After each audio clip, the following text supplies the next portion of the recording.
Hi, this is Wookie from Mandala Studios. Welcome to the workshop. With this series, we're going to take you through the process of making an oversized mask. We're going to start by showing you the polycarving of the underform, creating a block from polystyrene sheets, then roughing out the shapes to do the final details and preparing it for a clay sculpture. In future videos, we'll do the sculpting, moulding, casting, painting and finishing, so don't forget to like and subscribe to see more.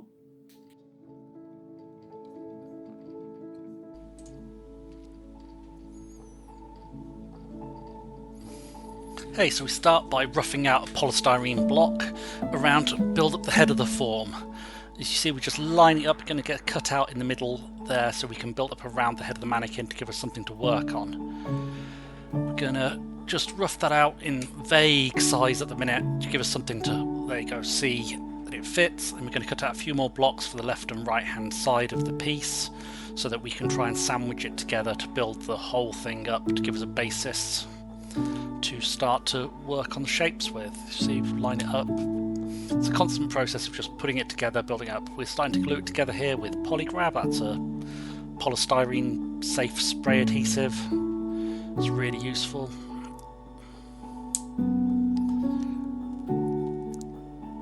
You see, if you noticed as I put that on, it didn't quite fit into the middle, so we need to cut out a chunk from the side of the head. See, it's much more evenly centered now, so we just mark off where the head is and cut out a chunk from the side of the head again. A little bit more, rough it out with a saw, and again just Polygrab. It's a contact adhesive, so spray on both sides, leave to dry for a few minutes. Just getting the hot knife ready to start cutting out shapes in a minute. Put that together, clamp it all in place. Cut out some more pieces for either side. We're cutting them out with just a drywall saw, I think, maybe a hand saw. Again, put those together, put it on either side. A bit tricky to get it all clamped in because it's on a wobbly mannequin. That gives you how to get a block. And we're just eyeballing in the rough shape of the head and starting to cut it out with a hot knife tool. Keep whittling away, get those shapes just roughly hacked in to give you a sort of starting point of the overall look. Make sure that we're getting something that's about the right size. This is for an 8-year-old, so we're using a child mannequin, so we need to make sure it's not too ridiculously huge, even though the reference is a huge head. We just want to make sure it looks balanced on the forms. You see, we're starting now just carve down the shape little by little, smoothing off the corners, rounding it all out, making sure the whole thing looks like kind of what we want it. You'll see occasionally I grab a bit of paper and I'm looking at the shape of the reference images that were taken. Now we're starting to draw on the details. We're going to sort of cut in the eyes. There you go, there's me looking at the picture. Cutting in those details, that's using a drywall saw, it's a bit more controlled than the hot knife. That hot knife's a bit wobbly. Then you start coming in with a wire brush and a rasp, starting to just dig out the eyes, dig out the mouth. So there we go, hot wire to cut in a deep section for the mouth.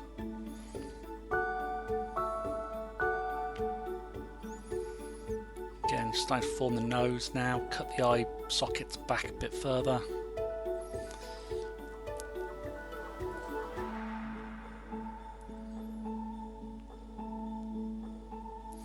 Keep whittling those details, putting some cheeks in, constantly checking the reference, just in the mouth, want it a bit more open. We're going to use that later to give the person a place to look through if they need it. Again, we're cutting the eye sockets in quite deeply there because we're going to cut slots in for the person to see through. So we want that hidden in the shadows. Now we're just smoothing all those forms out with a wire brush, keep it soft, rearrange the shape of the head, didn't like that apparently. So you're getting a nice sort of shape and profile. Start to dig into the neck a bit so that we can get up and under when we come to make the mask. Smooth it all out. It's just a constant back and forth process. Check to the reference.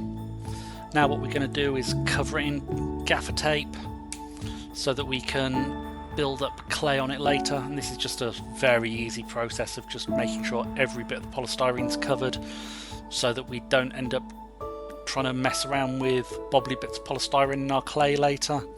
You can see the forms starting to show through on the polystyrene that you couldn't really see on the gaffer tape, you couldn't really see on the polystyrene. So it's just a case of just keep going over and over and over.